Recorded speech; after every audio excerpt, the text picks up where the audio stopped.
สุขสบายดีสุขีเจริญพรโอ้วันนี้ก็เป็นมืองานสาปนกิจศพเนาะไฟไหม้เนาะ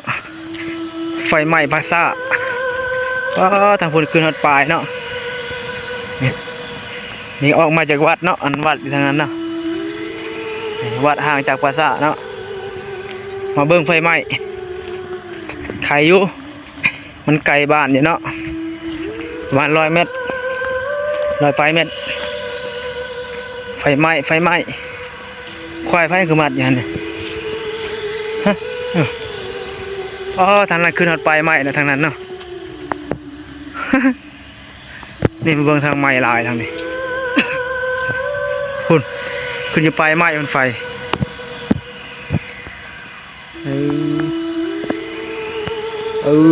ไฟไหม้ปืนใหญ่พุ่นทางนั้นขึ้นคักเลยทางนั้นฮะนี่ต้นไม้เหรอนี่ก็ไฟไหม้พีภาษาเนาะ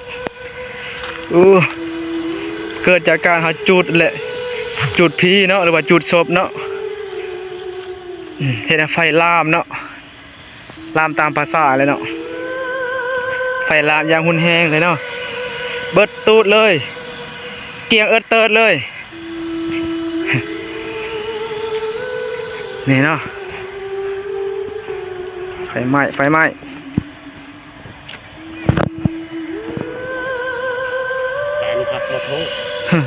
น้ำไหม้ฉันสิเกิดเนาะ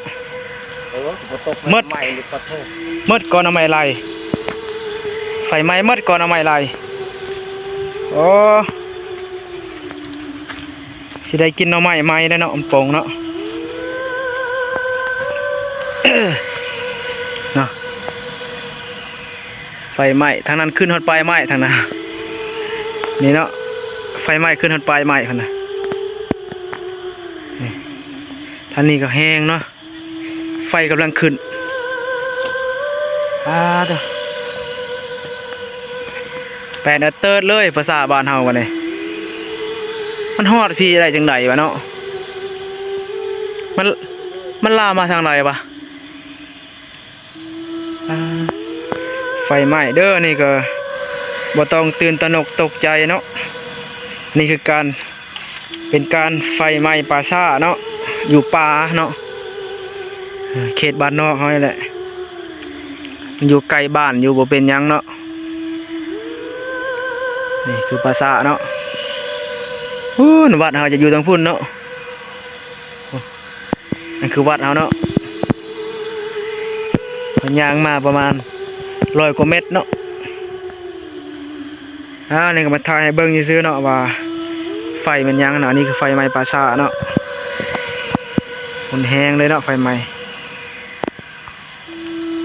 อย่างหุ่นแหงเลยแต่มืดเลยป่าช้านี่